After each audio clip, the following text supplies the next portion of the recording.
Janela, cultura, música e informação em tempo de isolamento social.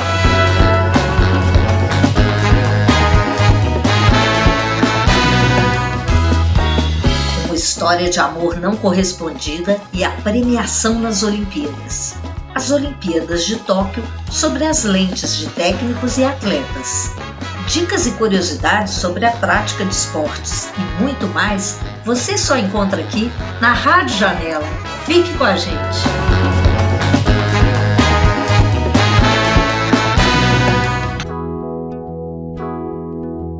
Contação de histórias. Colaboração da Rádio Escola Empom.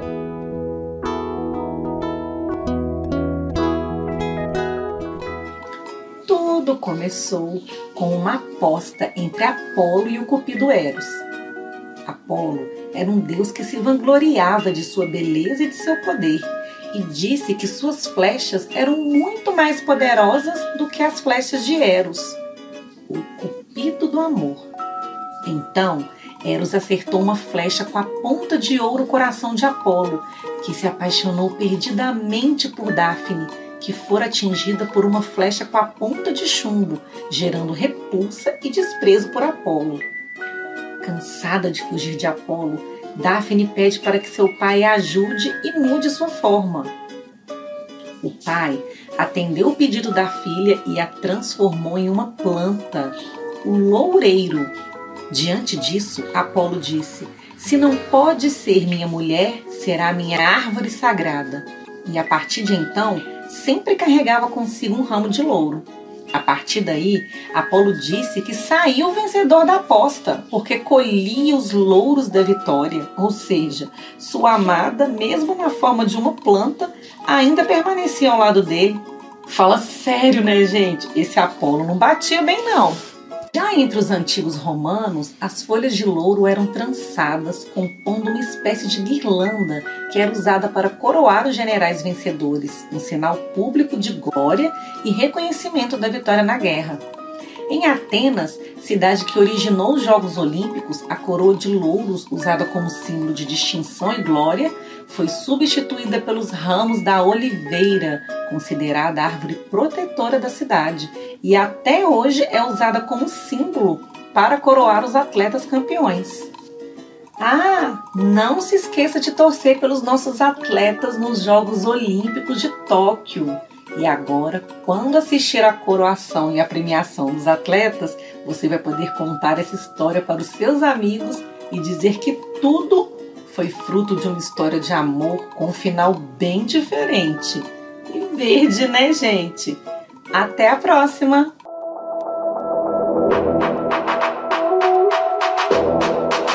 Informação.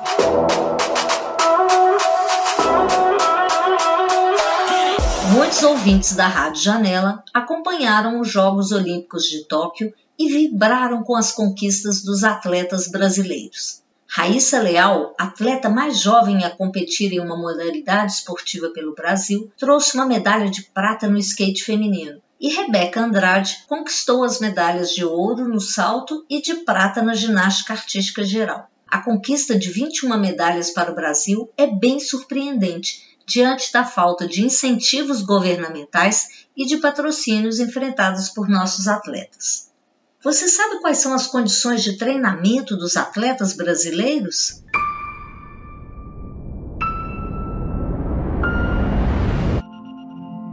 Com esportes que vão desde a tradicional corrida até os estreantes do skate, a competição acumula partidas incríveis em 46 modalidades. Para além das dificuldades que todos os atletas devem enfrentar, os brasileiros têm mais um problema: a falta de investimento e de patrocínios. Segundo o levantamento do Globo Esporte, dos 309 atletas brasileiros participantes nas Olimpíadas de Tóquio, 231 dependem do Bolsa Atleta, incentivo criado pelo governo federal em 2004 e que não teve edital lançado no ano passado, justo no ano de preparação para as Olimpíadas de Tóquio. 131 atletas não contam com patrocínios, 41 precisaram fazer vaquinha para ir ao Japão e 33 não conseguem viver só do esporte e tem outras profissões, como motorista de aplicativo. Para falar um pouco mais sobre esses desafios, as bolsistas da Rádio Janela, Ana Beatriz Foscolo e Ingrid Andrade, entrevistaram Bruno Roberto Santos, técnico de vôlei da Conclave Médico Desportivo e da Liga das Atléticas Universitárias da UFMG,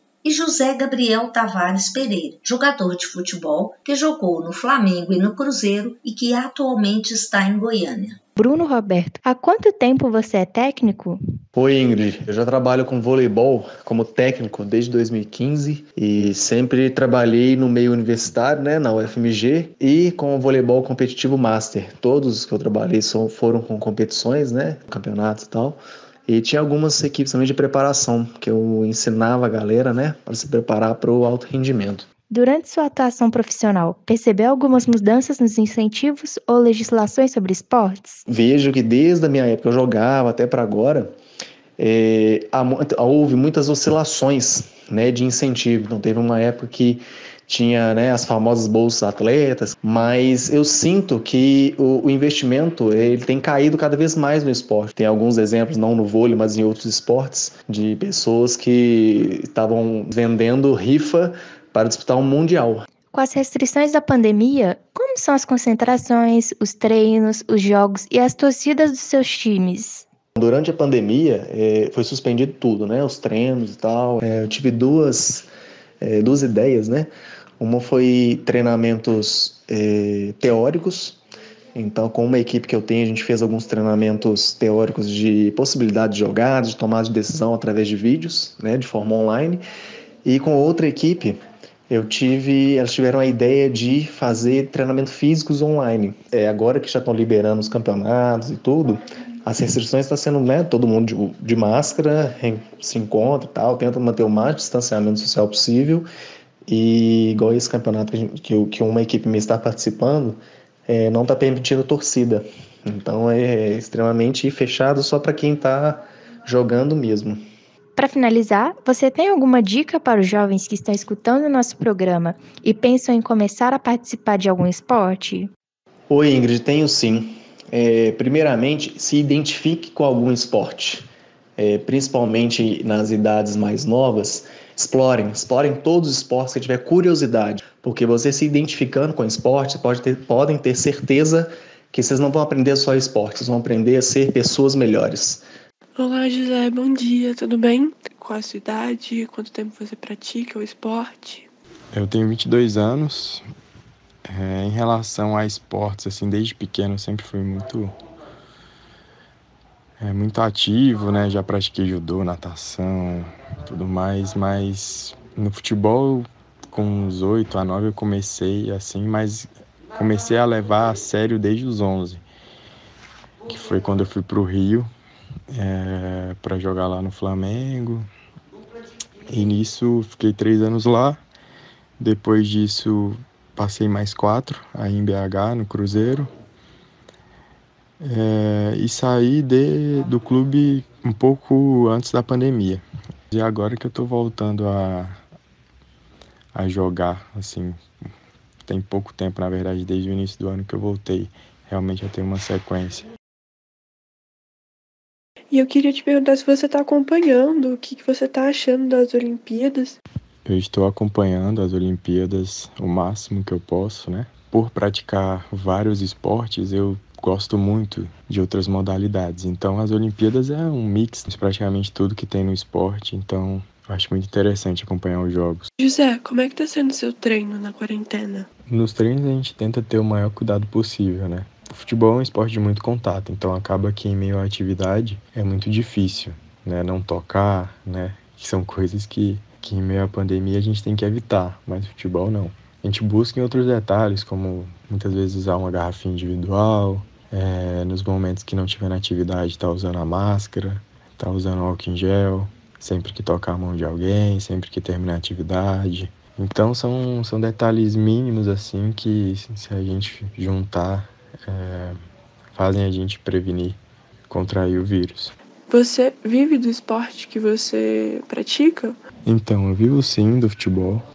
Minha renda ela vem toda dele. Infelizmente, no nosso país, muitos dos outros esportes eles sofrem dessa falta de incentivo. No futebol também isso não deixa de acontecer, né?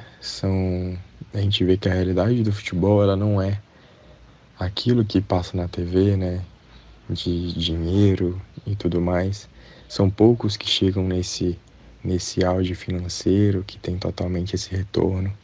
Você tem algum conselho para quem está escutando o programa e quer seguir a carreira no futebol ou está começando agora e não sabe por onde começar?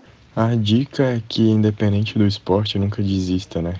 Muitas vezes as coisas elas não acontecem no tempo que a gente quer, né? Muitas vezes a gente sonha com que tudo aconteça logo, tudo aconteça rápido.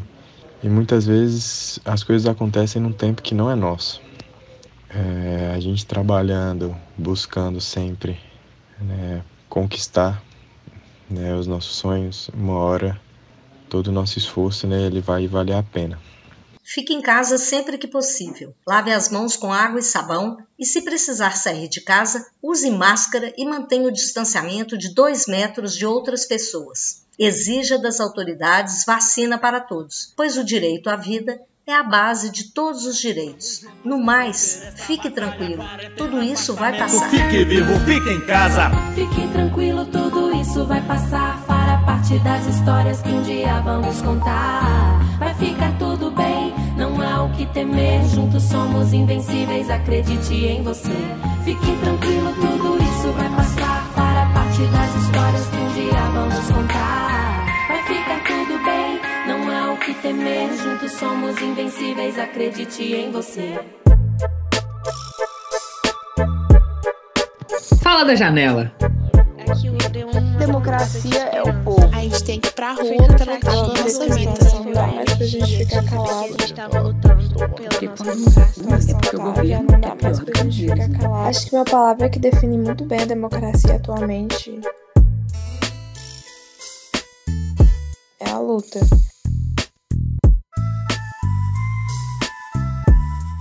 Olimpíadas, pra mim, eu posso resumir ela em 3 palavras, que é felicidade, união e superação. É aquele evento que tem de 4 em 4 anos e você tem a oportunidade de ver esportes que você não costuma ver diariamente. Surf, skate, escalada, que foram até esportes que estrearam esse ano, foram ótimas experiências de poder assistir. Escolher um momento favorito é muito difícil. Eu gostei muito da Raíssa Leal, né, nossa representante do skate street, de 13 anos, ter ido pro pódio, ganhado medalha de prata. Isso foi incrível. É a medalhista mais jovem da história do Brasil, né? E foi uma medalha muito emocionante. Nossa primeira medalha no skate feminino, logo na primeira participação, da primeira inserção do esporte nas Olimpíadas. Foi muito legal acompanhar toda a trajetória dela e o Brasil todo se mobilizou por isso. Rebeca Andrade ganhando medalha pra gente na ginástica artística, um momento assim histórico. Tiveram vários momentos desses assim em que nós pudemos ver mulheres mudando a história mesmo, sabe? Ficando marcadas na história do Brasil nas Olimpíadas pelo resto da vida, que é uma conquista assim do país todo. Quando um atleta ganha uma medalha de ouro ou prata ou de bronze, é assim um ganho pro país todo. Nesses últimos tempos tá difícil, né, assim, falar, nossa, sinto orgulho do meu país. E esse é um momento em que eu sinto orgulho do meu país, eu torço muito. Então eu acho que as Olimpíadas significam pra mim um momento, assim, de união, sabe? Um evento de superação dos atletas, de superação dos organizadores e de superação ou de início de superação desse momento em que nós estamos vivendo. Ela gera um sentimento muito bom, um sentimento de pertencimento. Ao lado da Copa do Mundo, ela que gera um maior engajamento e esse sentimento de pertencimento, de aflorar o patriotismo, é tudo muito gostoso. As Olimpíadas de Tóquio, eu diria hoje que foi um acontecimento necessário, porque certamente foi um evento de resistência. De resistência da vida, de resistência da esperança e de resistência da luta por resultados e por dias melhores.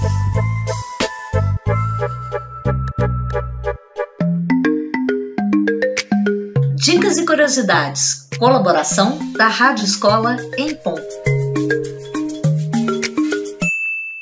Todo mundo sabe que a prática de atividades físicas é indispensável para a melhoria da saúde e prevenção de doenças.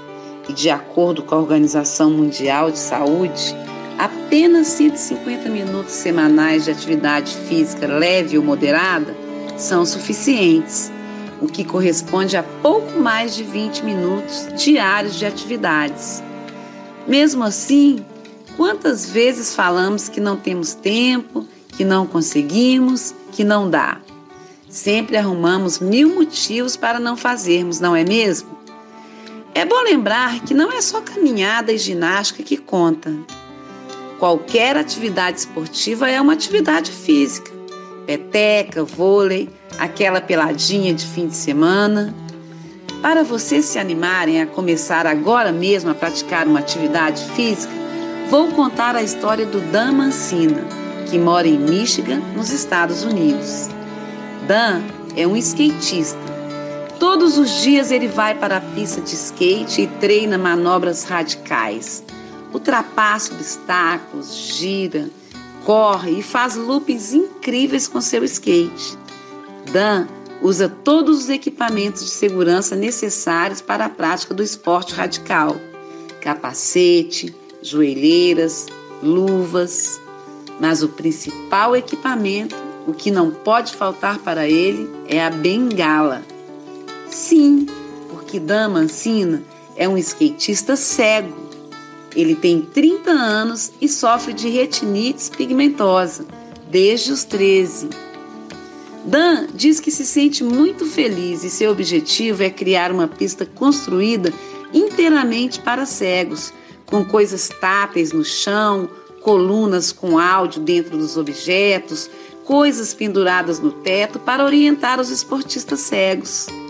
Tomara que Dan consiga realizar o sonho dele e que depois dessa história ninguém invente mais desculpas para as atividades físicas ou esportes. Até mais!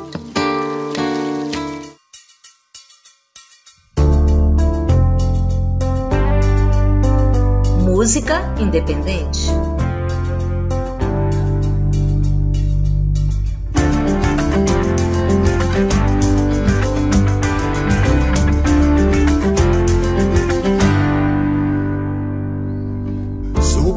Guerreiro e caçador, criança, criatura e criador do meu caminho. Sou profeta, pedreiro e protetor, sou moleque malungo e seguidor do pergaminho. Sou espada, peneira e alçapão, pena, cuia, papel, mão de pilão, sou braço forte. Sou estrada, poeira e calçadão, sou caatinga, cerrado e serração, sou vento norte. O que nasci pra ver, não sei, mas vou saber. O que nasci pra ser, não sei, mas sou. Fazer o que?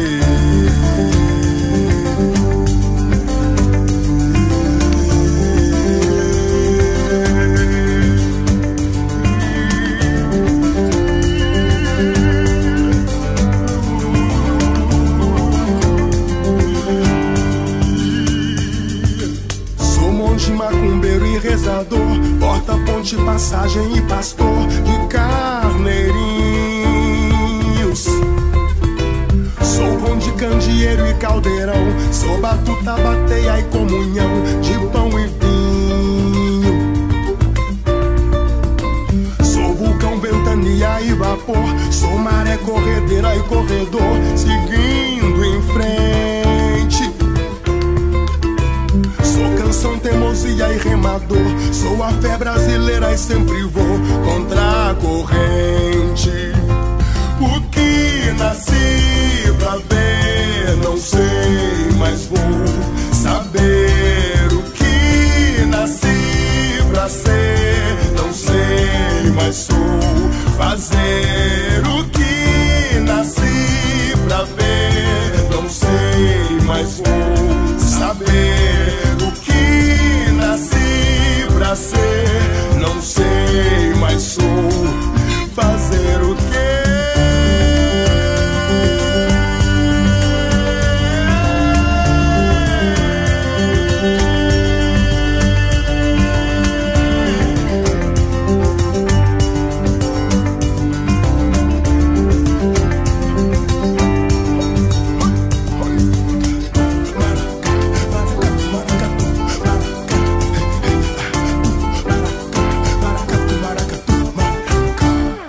Fé Brasileira, Sérgio Pereri.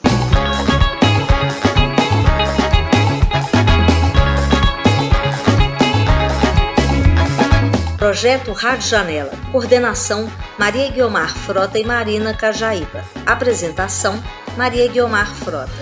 Direção e edição Ricardo Lima.